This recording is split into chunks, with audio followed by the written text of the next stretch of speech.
2 મિનિટનું મૌન પાળી અને પૂર્વ વડાપ્રધાન જેમનું અવસાન થયું છે એમના આત્માને શાંતિ મળે એ માટે 2 મિનિટનું મૌન પાળીશું.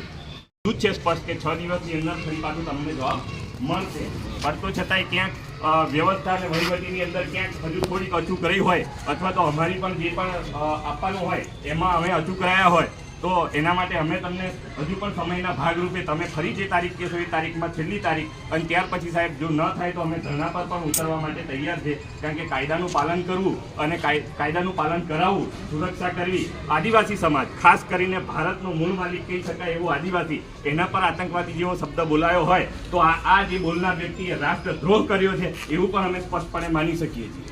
જોહાર સાથીઓ, આ કોઈ વ્યક્તિનો વિરોધ નથી, આ કોઈ સમાજનો વિરોધ નથી કે આ કોઈ પાર્ટી પક્ષનો વિરોધ.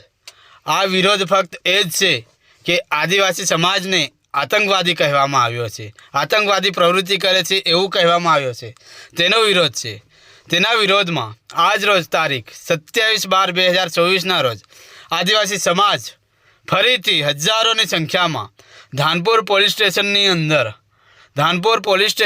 અંદર જે 6 દિવસ પહેલાં ગયા શુક્રવારે ફરિયાદ આ શબ્દ બોલવા પર આપી હતી એ ફરિયાદ પર શું કાર્યવાહી કરવામાં આવી છે તેના જવાબ માટે આજે ફરી શુક્રવારે એટલે કે 27/12/2024ના રોજ આદિવાસી સમાજ ધાનપુર પોલીસ સ્ટેશનની અંદર ભેગો થયો છે. અને આ ભેગી થયેલી પબ્લિકને ધાનપુર પોલીસ સ્ટેશનના પીઆઈ દ્વારા આ ફરિયાદ અંગે ફરીથી 10 દિવસ પછી તપાસ કરવા માટે જણાવેલ છે. 10 દિવસ પછી એટલે કે તારીખ 7/1/2025ના રોજ આજે ફરિયાદ જે રાજ્ય કક્ષાના મંત્રી શ્રી બચુભાઈ ખાબડ પર આદિવાસી સમાજે આપેલ છે તેના જવાબ માટે ફરીથી આદિવાસી સમાજ હજારોની સંખ્યામાં ધાનપુરમાં આખા ધાનપુરને આ ફરિયાદના નિકાલ માટે એટલે કે ફરિયાદના જવાબ માટે ભેગો થશે અને આખા ધાનપુરને ઘેરી વળશે એવું આદિવાસી સમાજના આગેવાનો દ્વારા કહેવામાં આવ્યું છે.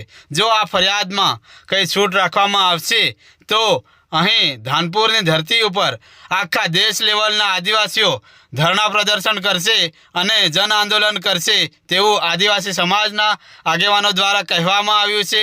અને એવો નેમ લેવામાં આવ્યું છે કે ફરીથી આવું કોઈ આદિવાસી સમાજ છે બોલે નહીં તેવું આદિવાસી સમાજના આગેવાનોએ કહ્યું છે. જોહાર, જય બિરસા. થયું છે અને એ દિવસે કોઈ પણ જાતના ઝઘડા કે એવું કંઈ થયું નથી. એ સમાજની એક પદ્ધતિ છે. એટલા માટે એ કાર્ય એક અલગ પૂર્ણ થયું. એમાં તમામ લોકોનો સાથ સહકાર રહ્યો છે અને હર્ષ ઉલ્લાસભેર તમામ ત્યાં ભજન મંડળીઓ અને સંતોની પણ હાજરી રહી તો એ ખરેખર ખુશીની વાત કહેવાય. પણ આ બીજો તબક્કો જે છે એ તબક્કામાં ક્યાંય આપણે પાછી પાની કરીશું નહીં. જેટલું પણ કાયદામાં રહેવાય એટલું રહેવાનો પ્રયત્ન કરીશું. અમને એફઆઈઆરની કોપી જોઈએ.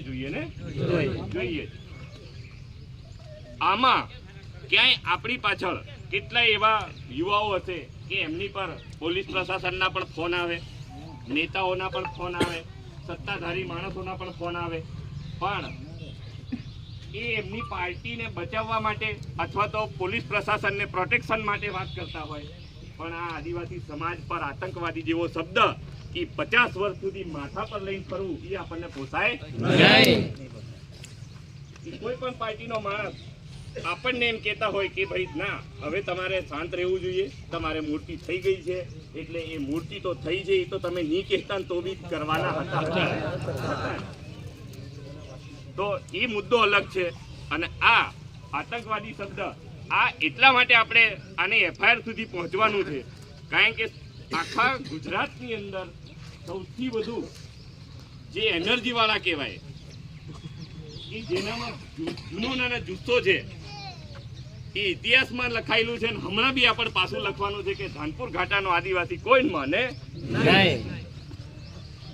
તો એ પાછું સાબિત કરવાનું હોય તો આપણે એફઆઈઆર નહીં કરાવી ચાલી જાય નહીં ચાલે એવું ઘરે